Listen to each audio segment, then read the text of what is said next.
Selamat pagi dan apa kabar pemirsa, senang sekali saya Meisha Laurencia kembali menjumpai Anda dalam program seputar News Sulsel edisi hari ini, Senin 3 Oktober 2022. Sejumlah informasi menarik akan kami hadirkan dalam 30 menit ke depan di antaranya.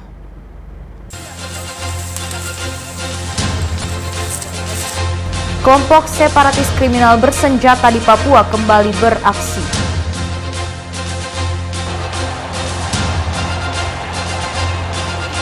Manajemen PSM Makassar menyayangkan tragedi kerusuhan supporter di Stadion Kanjuruhan, Malang. Pameran alutsista yang digelar TNI menjadi ladang edukasi bagi siswa di Kota Makassar. Pemirsa, selain cuplikan informasi utama tadi, sejumlah informasi menarik lainnya siap kami hadirkan pada pagi hari ini untuk Anda. Dan inilah seputar iNews Sulsel selengkapnya.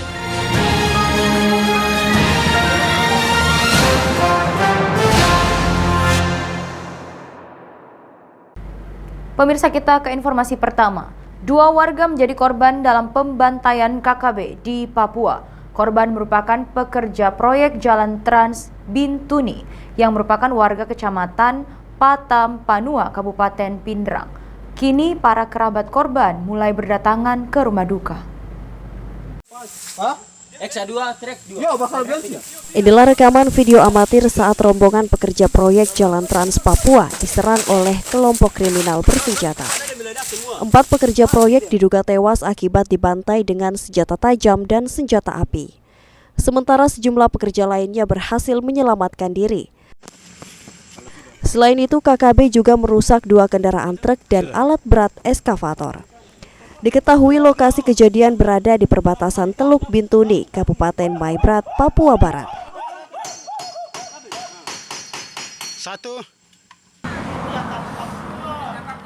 Kerabat korban pembantaian kelompok kriminal bersenjata KKB Papua mulai berdatangan untuk menyambut kedatangan jenazah Abbas di Desa Malimpung, Kecamatan Patampanua, Kabupaten Pindrang, Sabtu sore, 1 Oktober 2022. Abbas, pria berusia 52 tahun, merupakan salah seorang pekerja proyek Jalan Trans Teluk Bintuni Maibrat, Papua yang menjadi korban. Selain Abbas, 1 warga Kabupaten Pindrang yang tewas yakni Armin, pria 46 tahun sebagai supir truk, juga tewas setelah kelompok kriminal bersenjata menyerang lokasi tempat proyek Jalan Trans Teluk Bintuni Maibrat, Papua. Kerabat korban Darna mengatakan jenazah Abbas direncanakan akan diberangkatkan pada Minggu pagi dari Papua ke Makassar dan akan dikebumikan di kampung halamannya di Desa Malimpung, Kabupaten Pindrang. Komunikasi sekitar 10 hari yang lalu video call dengan istrinya, dengan baku sambung 3 dengan dia, karena jaringan di situ jelek makanya putus-putus kan. Ya.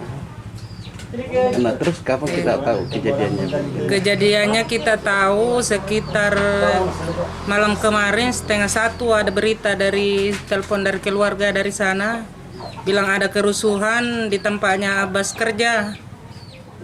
Kalau Abbas itu kerja di mana? Kerja di proyek Trans Bintuni.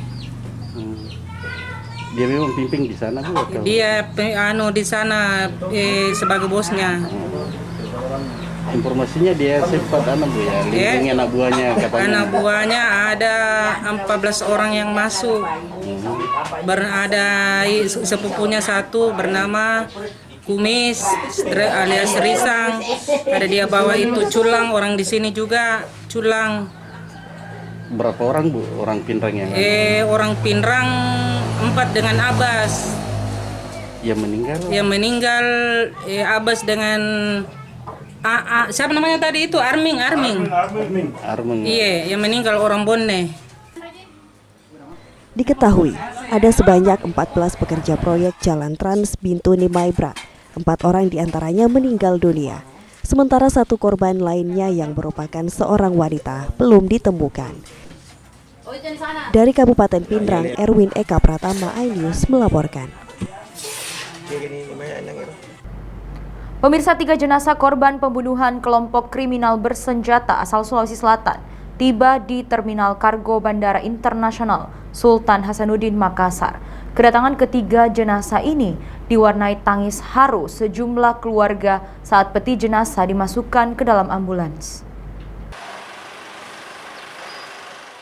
Setelah menempuh perjalanan melalui jalur udara selama 4 jam, 3 jenazah korban pembunuhan yang dilakukan oleh kelompok kriminal separatis bersenjata di Papua Barat akhirnya tiba di Terminal Kargo Bandara Internasional Sultan Hasanuddin Makassar, Sulawesi Selatan pada Minggu sore.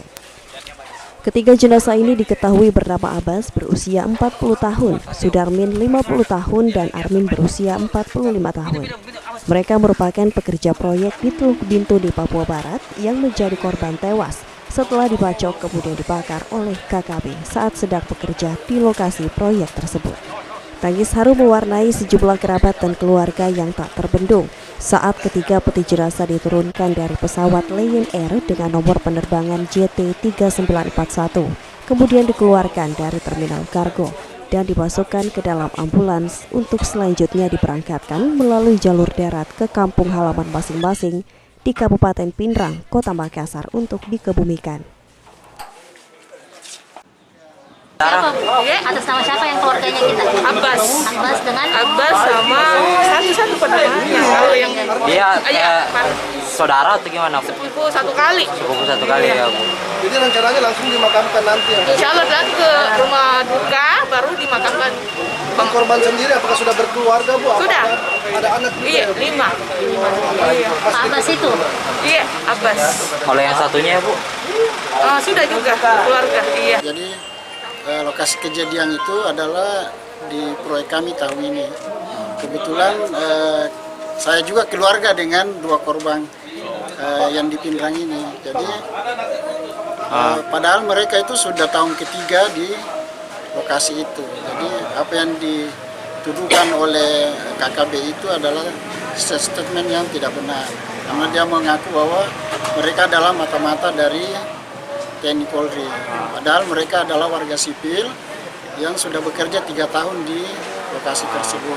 Oh, itu yang dianggap mata-mata itu siapa, Pak, sebenarnya itu, Pak? Semua pekerja yang di proyek pembangunan jalan Moskona Maibrat itu dianggap sebagai mata-mata dari TNI Polri. Rata-rata sudah berapa tahun sih, Pak, mereka di sana?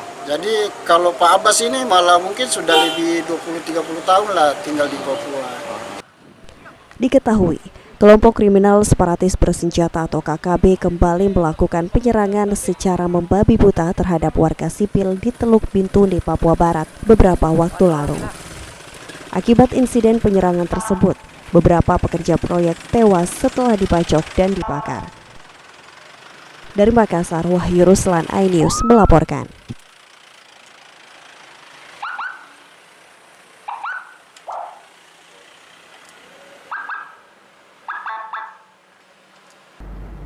Kita beralih ke informasi lainnya, pemirsa. Manajemen PSM Makassar menyayangkan tragedi kerusuhan supporter di Stadion Kanjuruhan, Malang, Jawa Timur. Kejadian tersebut dinilai tidak hanya merugikan bagi tim PSM Makassar, tetapi secara menyeluruh industri sepak bola di Indonesia. Sebagai bentuk duka cita, manajemen PSM Makassar mengheningkan cipta bersama awak media di Makassar.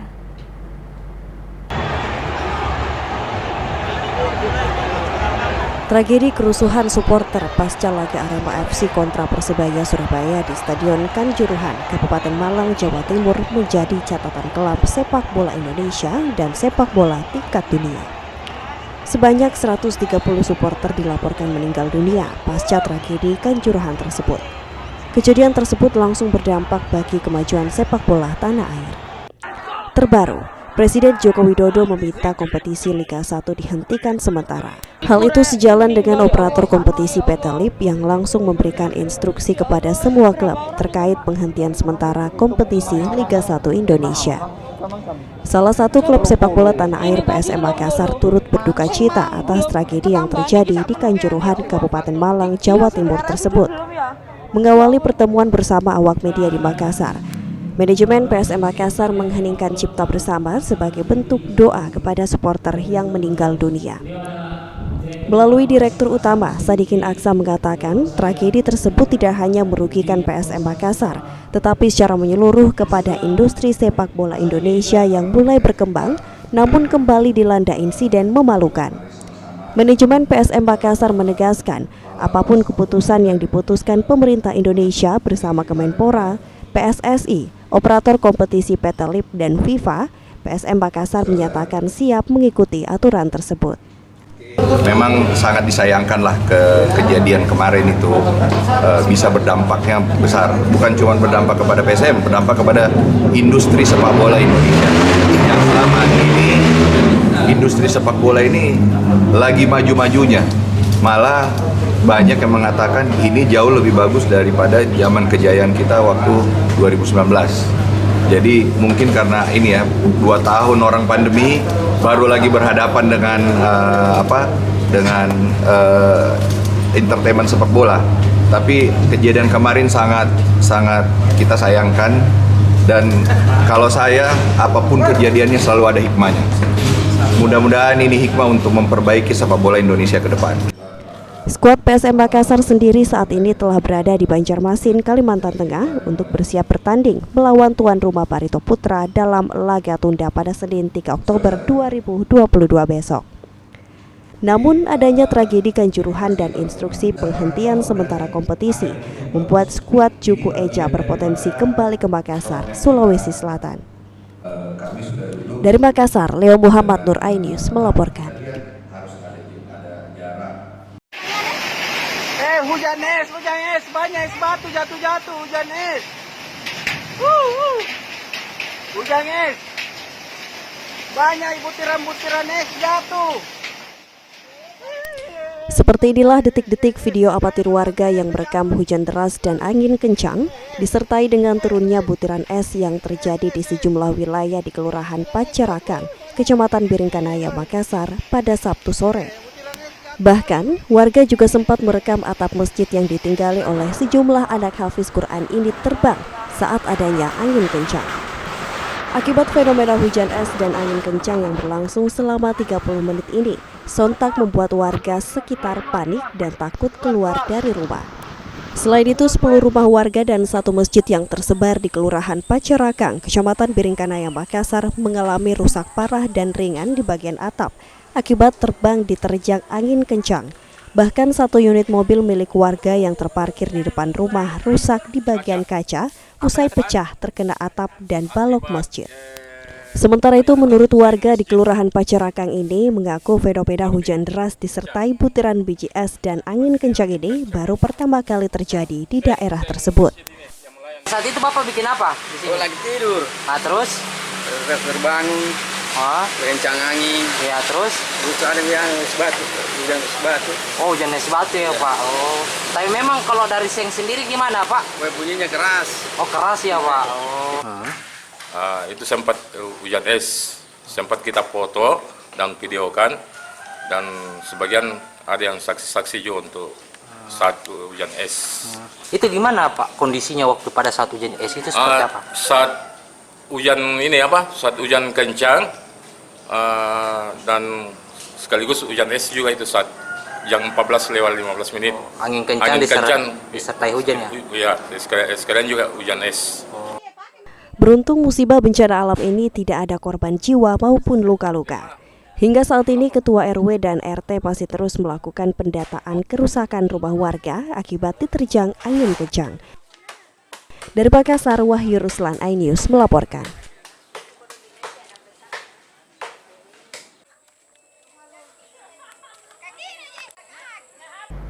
Pemirsa, Ikatan Dokter Indonesia Makassar menggelar musyawarah cabang untuk menentukan Ketua IDI periode 2022 hingga 2025. Dr. Abdul Aziz terpilih sebagai Ketua IDI Makassar dengan perolehan 1.005 suara dan Amsyar Akil 882 suara. Ketua Ikatan Dokter Indonesia Makassar 2022 hingga 2025 akan memperjuangkan kesejahteraan anggotanya.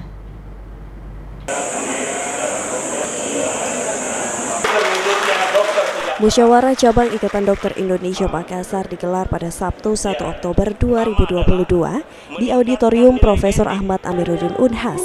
Ribuan anggota Ikatan Dokter Indonesia Makassar memilih 2 orang calon ketua yang mendaftar, yakni Dr. Muhammad Amsyar Akil nomor urut 1 dan Dr. Abdul Aziz nomor urut 2. Pemilihan digelar setelah sepekan panitia Muscap mensosialisasikan kepada seluruh pemilih yang memiliki kartu anggota IDI Makassar. Pemilihan yang berlangsung sejak pukul 11 siang diikuti ribuan anggota ID. Pemungutan suara berlangsung tertib hingga kotak suara ditutup pukul 3 sore. Dari hasil perhitungan suara, Steering Komite menetapkan Dr. Abdul Aziz terpilih sebagai Ketua Umum ID Makassar dengan perolehan suara 1005.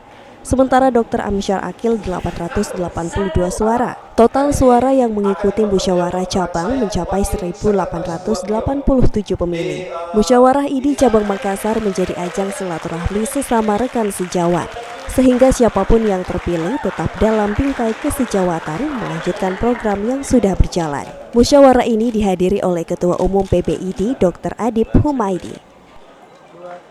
Ini yang baru ini, saya berharap tidak ada sekat, tidak ada lagi yang mereka terpisah. Tapi saya berharap ini semua bersatu, menyatu, solid untuk bagaimana ini Makassar semakin jaya. Untuk kemudian Ikatan Dokter Indonesia juga harus bisa bersinergi bersama dengan pemerintah pusat maupun pemerintah daerah, dan kita harus bisa memberikan sebuah ide gagasan advokasi untuk kesehatan masyarakat di wilayahnya masing-masing. Prioritas pertama masalah kesejahteraan anggota ya tentunya, kemudian memperjuangkan hak-hak yang menjadi hak dokter dan juga memperjuangkan agar organisasi profesi kita tetap eksis dan kuat. Dari Makassar, Tim Liputan iNews melaporkan. Pemirsa, tetaplah bersama kami karena kami masih akan kembali dengan sejumlah informasi menarik lainnya, di antaranya 2 wanita di bawah umur bersama 3 lelaki kedapatan mesum dalam kamar. Akan hadir saat lagi, tetaplah di seputar iNews Social.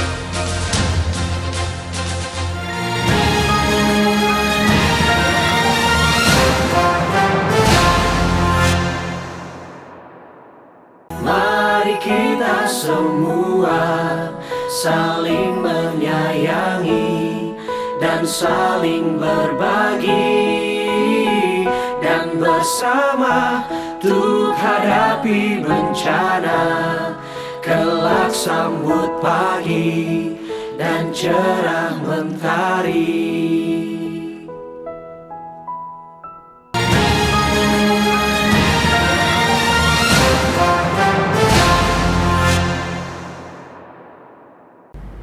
Terima kasih pemirsa, Anda masih bersama kami di seputar iNews Sulsel. Pemirsa, sebuah sepeda motor milik salah seorang siswa di Kabupaten Maros hilang di Gasak Maling. Dalam aksinya, pelaku yang terekam kamera CCTV akhirnya diringkus petugas setelah beberapa hari melakukan pengejaran. Seperti inilah CCTV yang merekam detik-detik aksi pencurian sepeda motor milik salah seorang siswa yang terparkir di halaman Sekolah Menengah Kejuruan Negeri 1 Maros yang berada di Kecamatan Lawu, Kabupaten Maros. Pelaku yang hanya bermodalkan kunci gembok yang sudah dimodifikasi ini berhasil menggasak sepeda motor hanya hitungan beberapa menit. Sebelumnya, aksi curanmor ini terjadi saat pelaku sedang melintas di Jalan Pasar Ikan.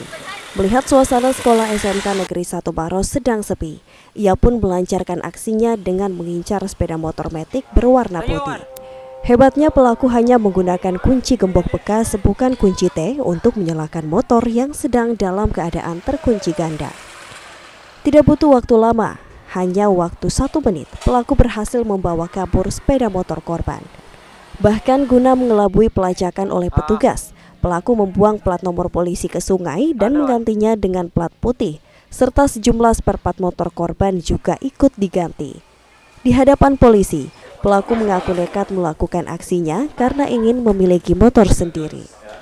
Selain mengamankan pelaku, polisi juga menyita barang bukti berupa 1 unit sepeda motor hasil curian, 1 helm hitam, dan pakaian yang dikenakan saat beraksi.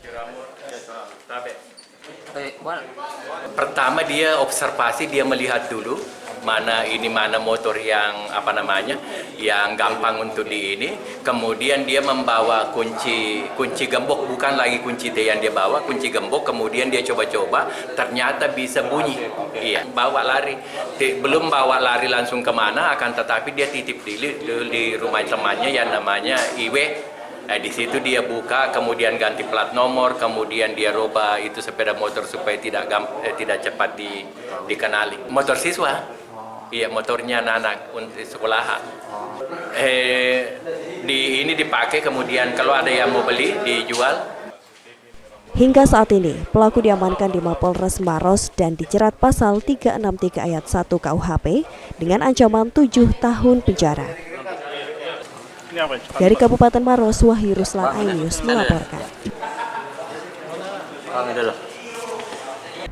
Pemirsa, Kejaksaan Negeri Kabupaten Goa menerima penyerahan tahap kedua terhadap 5 orang tersangka korupsi pengadaan unit mobil truk sampah tahun anggaran 2019 di 121 desa di Kabupaten Goa. Dari pengadaan truk pengangkut sampah tersebut, tersangka merugikan negara hingga 9,1 miliar rupiah. Aski situ, aski mundur di situ. 5 terduga tersangka korupsi pengadaan 89 unit truk sampah yang merugikan negara 9,1 miliar rupiah ini Kamis diserahkan oleh penyidik Polres Goa kepada Jaksa Penuntut Umum Kejaksaan Negeri Sungguh Minasa, Kabupaten Goa. Penyerahan tahap kedua ini dilakukan penyidik setelah berkas dinyatakan lengkap dan diterima oleh Jaksa Negeri Kabupaten Goa untuk dilakukan penuntutan oleh Jaksa Penuntut Umum. Kelima tersangka masing-masing MA yang menjabat sebagai Kadis Pemberdayaan Masyarakat Desa atau PMD Kabupaten Goa tahun 2016-2019. AM, Direktur PT Bima Raja Mawelang, FT, dan SA sebagai Koordinator Bendahara di Kecamatan Bontonompo dan Palangga, serta AS yang merupakan Supervisor PT Astra Isuzu Internasional. Selain menerima 5 orang tersangka, Kejaksaan Negeri Kabupaten Goa juga menerima sejumlah dokumen penting, termasuk RPJMDD, RAPBDdes. Sementara untuk truk sampah tidak dilakukan penyitaan karena masih digunakan oleh masyarakat di 121 desa. Menurut Kejaksaan, kelima tersangka terjerat korupsi pengadaan truk sampah tahun 2019 hingga merugikan negara 9,1 miliar rupiah. Untuk total kerugian negara, Bu, dari total kerugian negara sekitar 9 miliar 104 juta lebih sekian. Bu, artinya Bu ini tidak ada lagi penambahan tersangka lain, Bu. Kita nanti akan mengajukan secepatnya ke pengadilan karena ini merupakan intelektualnya dulu. Setelah itu kita melihat perkembangan, apabila ada indikasi kami akan tindak lanjuti. Berapa lama lagi Bu akan dilimpahkan ke penahanan? Kami saat ini melakukan penahanan 20 hari terhadap para tersangka. Untuk barang bukti dengan tahanan rutan di Polres Goa. Setelah dilakukan penyerahan tahap kedua, kelima tersangka langsung menjalani penahanan dengan jenis penahanan rutan dan dititipkan di rutan Polres Goa sambil menunggu pelimpahan berkas perkara ke Pengadilan Tindak Pidana Korupsi Pengadilan Negeri Makassar. Dari Kabupaten Goa, Bukma iNews melaporkan. Kita ke informasi lainnya, pemirsa. Kemunculan seekor burung julang yang ditemukan di ruang tunggu Bandara Sultan Hasanuddin Makassar menghebohkan pengunjung maupun petugas bandara. Pasalnya burung julang atau burung rangkong ini merupakan satwa yang dilindungi yang masuk dalam endemik khas Sulawesi dan berhabitat di daerah ketinggian atau pegunungan.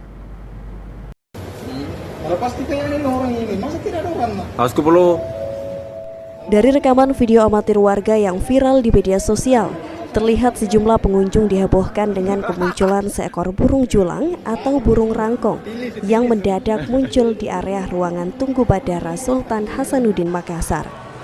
Pasalnya, burung yang memiliki warna kuning di bagian paruhnya dan jambulnya serta memiliki bulu hitam di bagian badannya ini jarang terlihat di tengah kota Makassar maupun Kabupaten Maros. Diketahui burung julang atau burung rangkong ini merupakan satwa yang dilindungi yang masuk dalam endemik khas Sulawesi dan habitatnya di daerah ketinggian atau pegunungan. Petugas bandara yang mengetahui adanya kemunculan hewan satwa dilindungi tersebut langsung mengevakuasi ke kantor PT Angkasa Pura I Bandara Sultan Hasanuddin untuk diamankan. Tim Balai Konservasi Sumber Daya Alam atau BKSDA Sulawesi Selatan yang menerima laporan dari pihak bandara langsung mengevakuasi burung tersebut setelah sebelumnya sempat menjalani pemeriksaan oleh dokter hewan dari BKSDA. Belum diketahui asal-usulnya burung julang tersebut masuk ke area bandara, namun pihak bandara menduga burung tersebut masuk melalui atap di ruang tunggu bandara yang sempat masih dalam proses perbaikan. Pak, kalau sejauh ini dari pihak bandara sendiri, apakah pernah melihat burung seperti ini di sekitar bandara atau gimana, Pak? Sampai saat ini saya hampir dinas 4 tahun baru sekali ini saya ngeliat burung ini.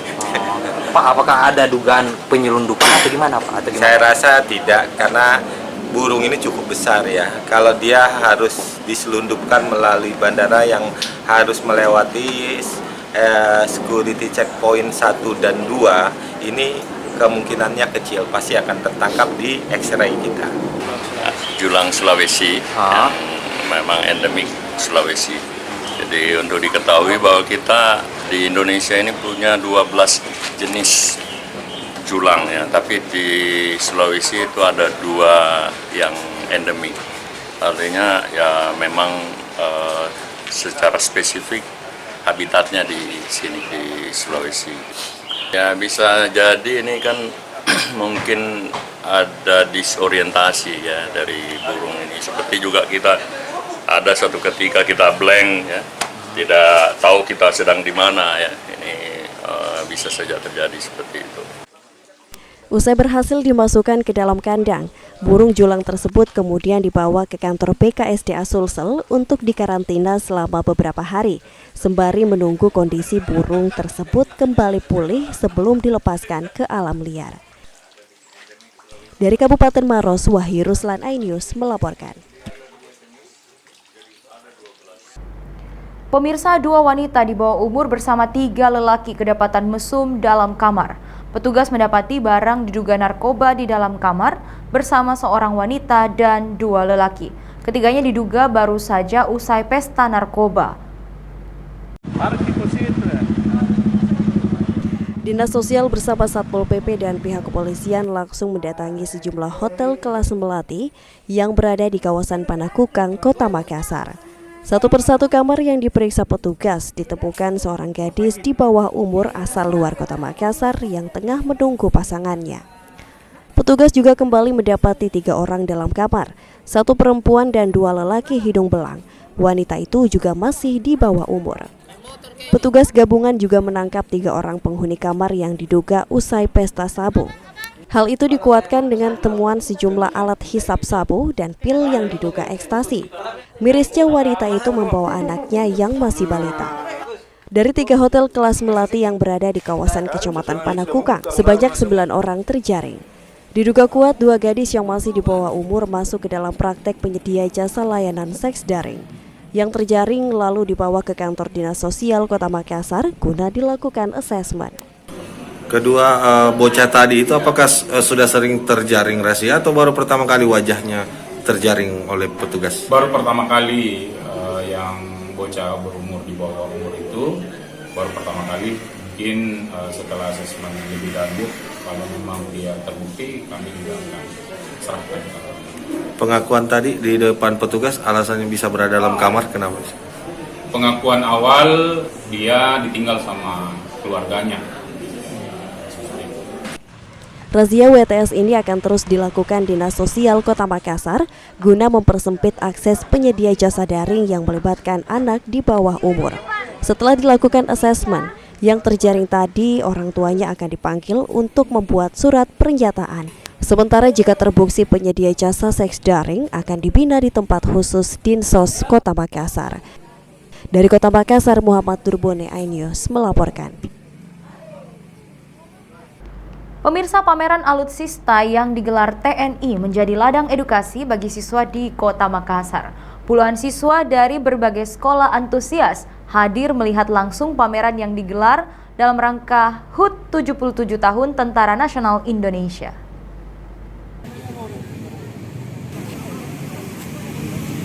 Puluhan siswa di Kota Makassar memadati pameran alutsista yang digelar oleh Kodam 14 Hasanuddin di Anjungan Pantai Losari, Makassar. Para siswa ini sangat antusias melihat sejumlah peralatan tempur yang dimiliki oleh Kodam Hasanuddin. Terdapat koleksi senjata mulai dari senjata yang dipamerkan, diantaranya 1 unit Panzer Anoa 6, rantis, rudal, dan meriam. Siswa yang tergabung dari sejumlah sekolah di Kota Makassar ini sangat bersemangat ketika para tentara menjelaskan fungsi dan kegunaan alat tempur yang dimiliki Tentara Nasional Indonesia. Tak jarang di antara mereka mengabadikan momen berfoto dengan memakai senjata laras panjang serta berfoto bersama para TNI lokasi pameran. Selain berfoto, siswa juga diperbolehkan menaiki mobil rider berkeliling di lokasi pameran sambil menikmati keindahan Pantai Losari. Salah satu guru di Kota Makassar memilih mengajak sejumlah muridnya untuk melihat pameran alutsista yang digelar Kodam Hasanuddin Makassar. Langkah ini dilakukan sebagai ladang edukasi bagi siswanya. Kalau tujuannya datang sini untuk apa? Mau melihat pameran alutsista. Ke ini juga. Anak-anak ya. Kodam 14 Makassar serta Divisi 3 Kostrat menggelar pameran alutsista. Jadi pameran ini memang sengaja kita kemas di lapangan di taman ini Losari karena taman ini menjadi ikonnya Pemkot Makassar. Jadi masyarakat biar lebih banyak ikut menyaksikan ini, bahkan bisa mengedukasi masyarakat. Syukur dia punya nilai cinta yang lebih terhadap TNI. Dan ini juga selaras dengan tema kita bahwa TNI adalah kita. Itu sesuai arahan dari pimpinan. Akan ditampilkan ini, Bang? Kalau ditampilkan saat ini semua alutsista punya kita. Dari Angkatan Darat, Angkatan Laut, Udara, dari kepolisian juga ada, dari pemerintah daerah, dari Basarnas kalau nggak salah ada juga. Dari Makassar, Andi Dery Sungguh iNews melaporkan.